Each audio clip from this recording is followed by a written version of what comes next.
Greetings, everyone. This is Rock and Roll Spot Connection with the Weekly Comic Book Roundup. We've covered this week's X-Men books as well as our Dark Crisis tie-ins. Now it's time to move on to our Avengers books and our miscellaneous DC books. Kicking things off, we've got Avengers number 58. Where we left off, the Avengers were traveling through time, doing what they could to prevent the Council of Red from wiping out unknown heroes of the past, unknown legacy heroes of the past. Last issue was a Soldier Supreme. This issue is the Ghost Ronin. So the issue set in the Edo period, in Japan's Edo period. Nighthawk and Cap are trying to track the Ghost Ronin, explaining that they're not there to they're there to help when they're attacked by a group of demon bikers. Yes, demon bikers in the past. So, but the Ghost Ronin dispatches them quickly. Cap and Nighthawk explain what's going on to the Ghost Ronin, and the Ghost Ronin claims to be there to help.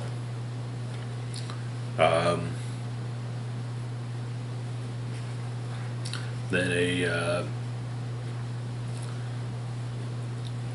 Viking.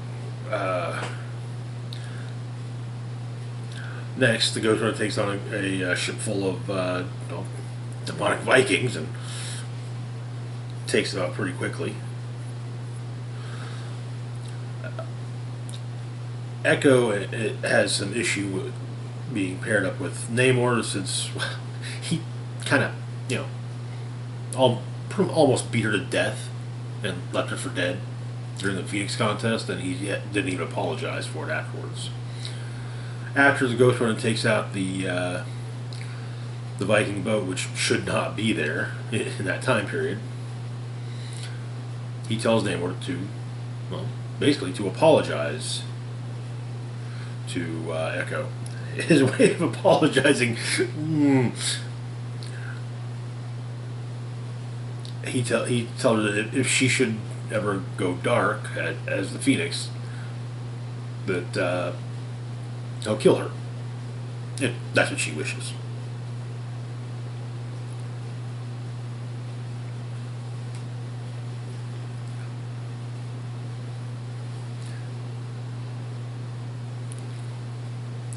And she says that she understands that he is trying to, he's trying.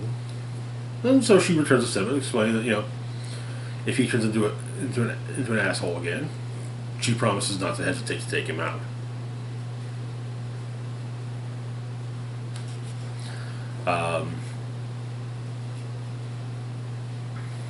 Jane is still feeling tempted by Mjolnir, and Odin is aware of this and informing Thor of it, but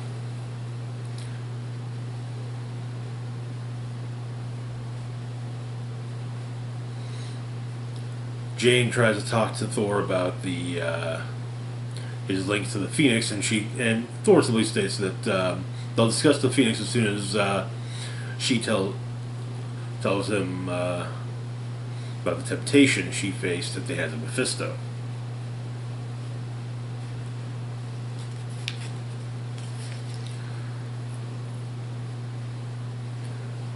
Then the next assault on the Ghost Ronin is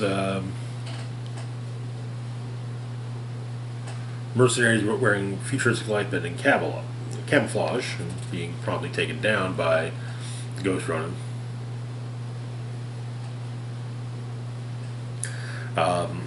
Apparently, though, the Avengers see the Genesis Point.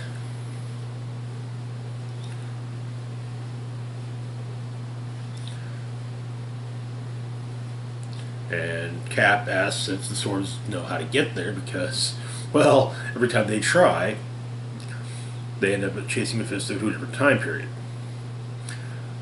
Ghost Runner tells them to follow the fire, where everything is on fire.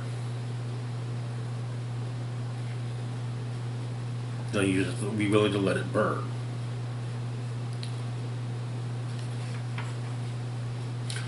But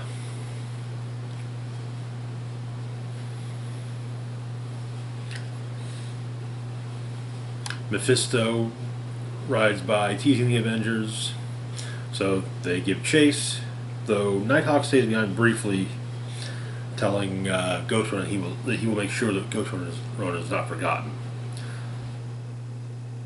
Though Ghost Runner states that he prays they are all forgotten. Someday they are all forgotten, only not in the way that Mephisto intends, but because there is no more need for their kind.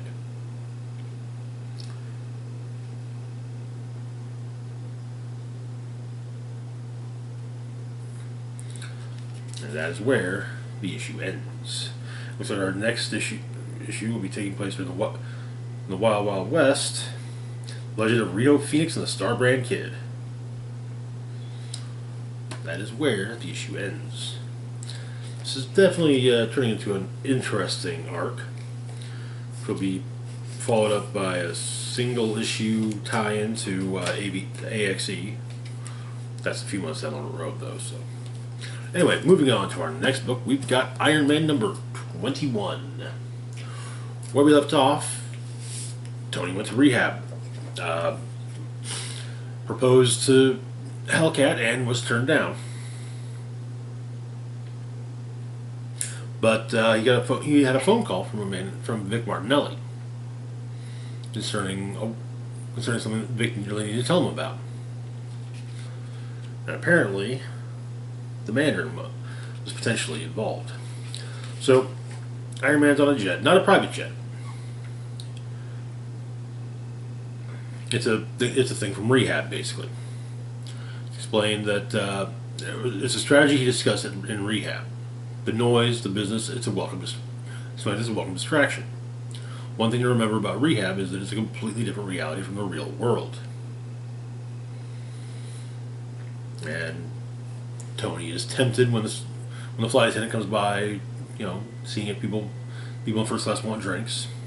He does his tomato juice while the woman sitting next to him has some champagne to celebrate that she's sitting next to Iron Man.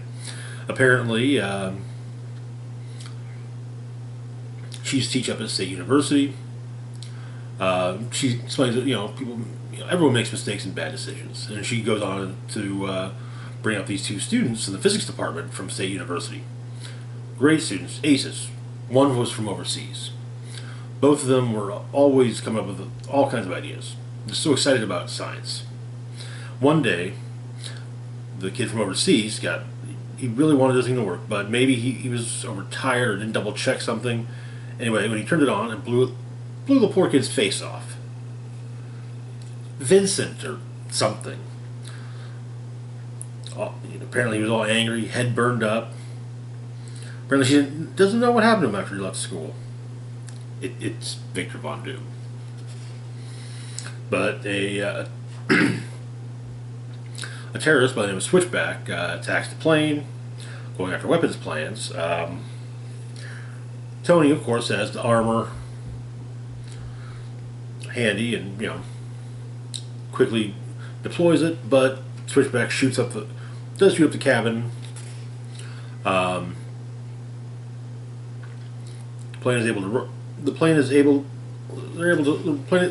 right the plane, and Iron Man has everyone put on their mask, the oxygen mask to come down, and he goes after Switchback. Switchback deploys some small rockets, one of which goes through Tony's leg. He crash lands in Utah. Armor's damaged but usable, and he goes at the Switchback and gets knocked into a hole. Turns out Switchback is formerly Weapon X, which explains why he's got an adamantium fetish, as the the little rockets he used against Iron Man early on were adamantium. But the plan is to basically, remove the armor from Iron Man and sell the armor. But Tony manages to get out of the hole in the ground that he ended up in, and eventually knocks Switch back in. Calls out the armor and walks away. Apparently, Switchback, however, is working for a group called Source Control. Weapons are approached as shared currency. Seems like Switchback is more prepping for the end of the world, but may as well get rich doing so. Days later, Tony's talking with Rhodey, apologizing first for everything's going to happen. And say, I understand you don't want to talk to me, but he explains what he wants to do. Basically, buy up everything that Source Control's got, dismantle it. And apparently, he was, but they both realized they needed a front man, so Tony suggests Vic Martinelli. Apparently, Vic called Rhodey about Source Control as well.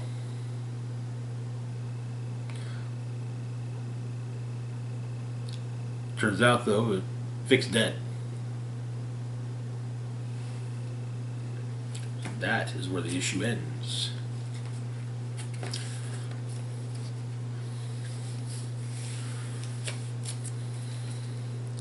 But yeah, Tony does explain that his plan is, not to go in, the full might of Earth's mightiest heroes, but quietly.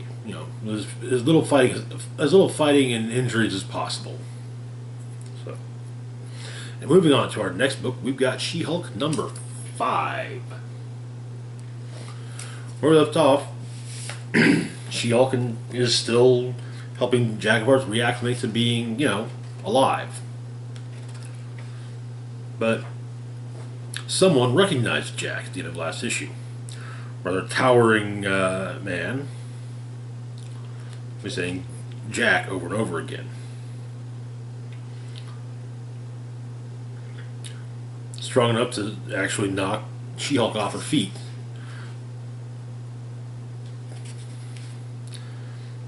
And but a woman asks She-Hulk not to hurt the man. Calms him down and walks away. Apparently, it's the fact that Jack looks kind of like a playing card.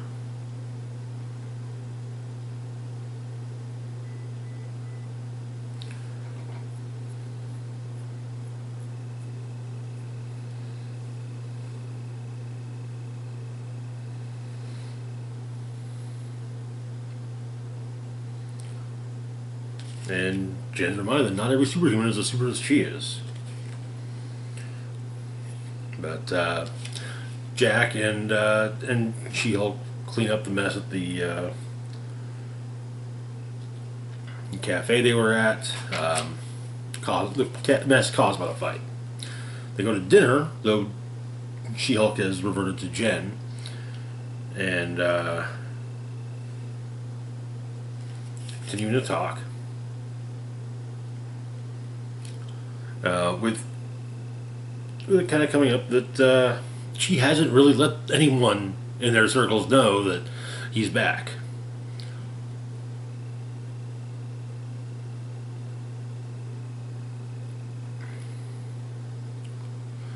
Mainly because she wants to make sure Jack's ready for basically as she puts it, the Avengers Inquisition.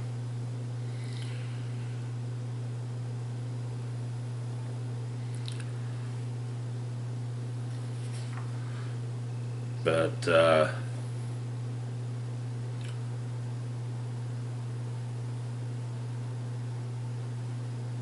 Apparently, seems like no one. The last time he was gone, no one seemed to miss him. When he returned, you know what Iron Man said to him? Nothing.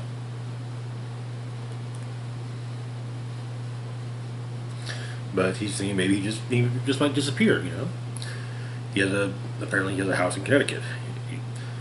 He says he has a mansion in Connecticut actually. He says he'll live like a recluse. So only ever showing his right profile in the window. People think he's a ghost and leave him alone. And he'll write so much poetry. But there's something else, is that Jen is remembering that eventually she'll have to tell Jack what happened to him outside Avengers Mansion. What happened to Scott Lang.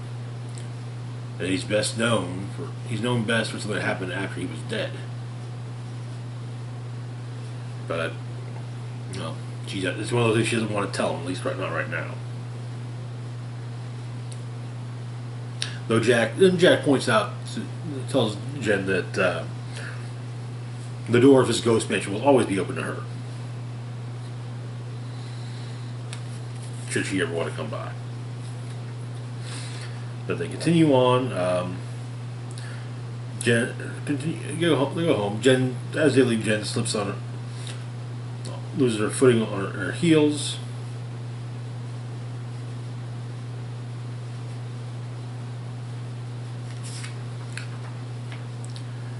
And a few days later, Jen is sees the couple that her and Jack had to deal with earlier. And it's explained by the woman at the park also that they're in the park. They're in the park most days, and she never lets them out of his sight. The woman's his wife. Jen initially asks if she's his caretaker, and well, the woman she's talking to says she supposes so. But that is where the issue ends. Very interesting issue. I love the fact they bring up they're somehow it's finally Avengers Disassembled is finally being brought up. And to be fair, yeah, that's probably what Jack of Hearts is best known for, is blowing up Avengers Mansion and Scott Lang. Yeah. Moving on to our next book, though, we've got Black Adam #2. Where we left off, after a fight with Darkseid, Black Adam was seemingly dying, and he had found a young member of his bloodline and had him teleported to Kahndaq, the intention of transferring his power to Malik, a third-year med student.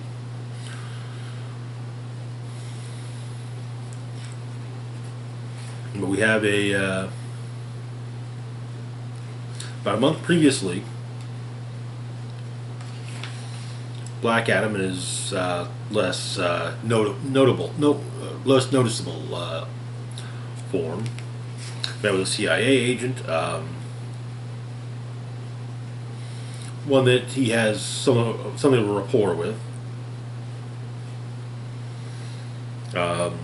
Apparently, Biala is running guns into Palestinian territories, which Adam informs his CIA contact of this. Apparently, also,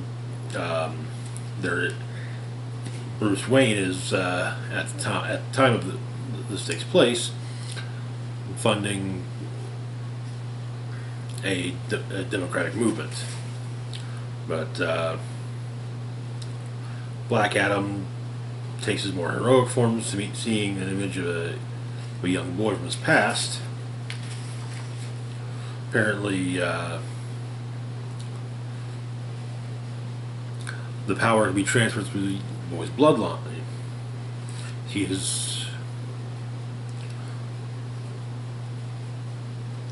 was, in fact, Adam's nephew thousands of years ago.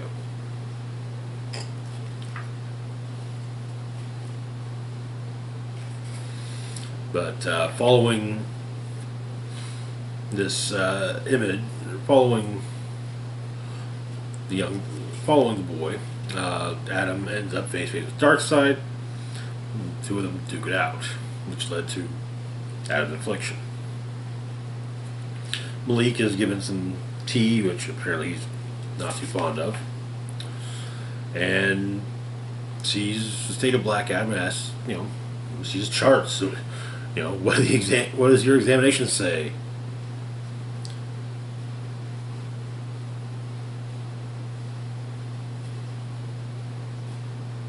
But Black Adam explains that that Malik has succeeded in defending Kahndaq, his ancestral homeland. Malik is shot by one of the court physicians,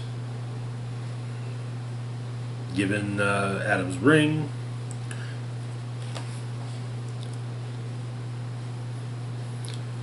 Apparently, though,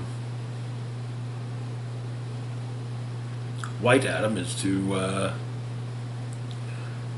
succeed and redeem Black Adam.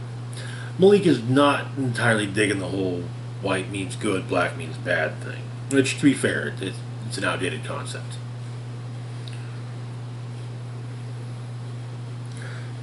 But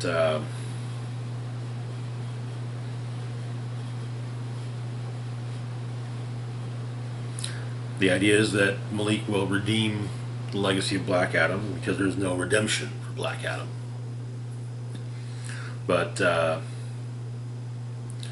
Malik has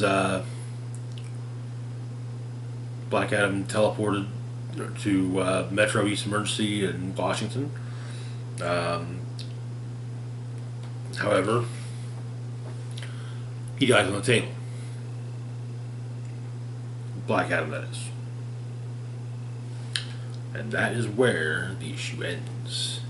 Interesting way to end the first issue by killing off your title character. But series is interesting so far. Christopher Priest does some really interesting, some good work. There was I want to say late '90s Black Panther run he did, which was exceptional. Moving on to our last book for the moment, we've got Justice League vs. Legion of Superheroes number 4. We left off with the Great Darkness spreading throughout time. The Legion and the League were members of the Legion, as well as the League, had been scattered throughout the time stream. With Mon-El, Brainiac 5, and Naomi ending up in Commandi's time, having found a Leviathan complex. Batman, as well as Black Canary, is still in the 31st century. I think Black Adam's there too, and trying to figure out what to do. Batman is basically trying to, get someone in charge to get some ideas of what options they have. But Rose comes to see him.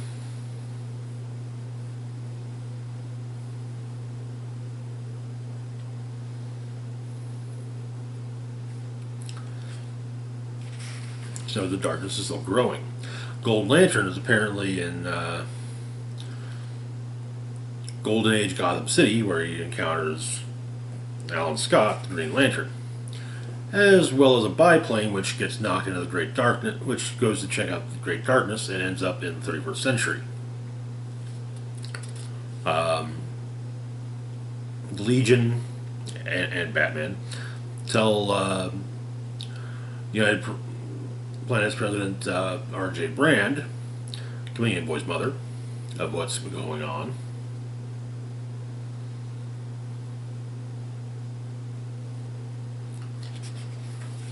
It suggested that New Earth be evacuated.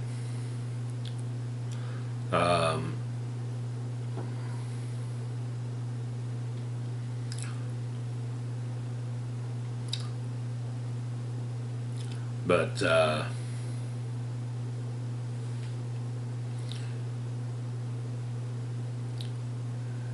Karate Kid asks what the plan is if the Great Darkness overtakes the Legion.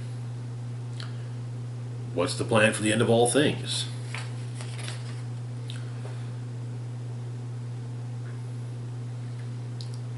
But Colossal Boy, Dawnstar, and Wonder Woman appear to be in Silver Age Metropolis. And Computo manages to get in touch with the Legionnaires throughout time. Kind of a stay where you are. Whichever League member you're with, take their hand, hold on to them, and, you know, be brought back to the present. And so the entirety of the Legion and the League show up in the 21st century. Though for some reason now Black Adam is old.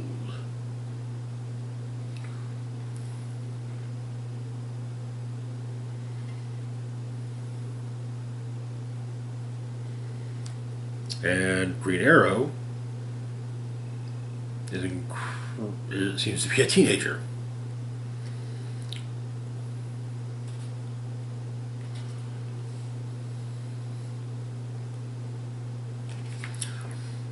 But apparently the Great Darkness has blotted out the sky, and Naomi wonders if maybe this is their fault, that the League and the Legion caused it by their time travel.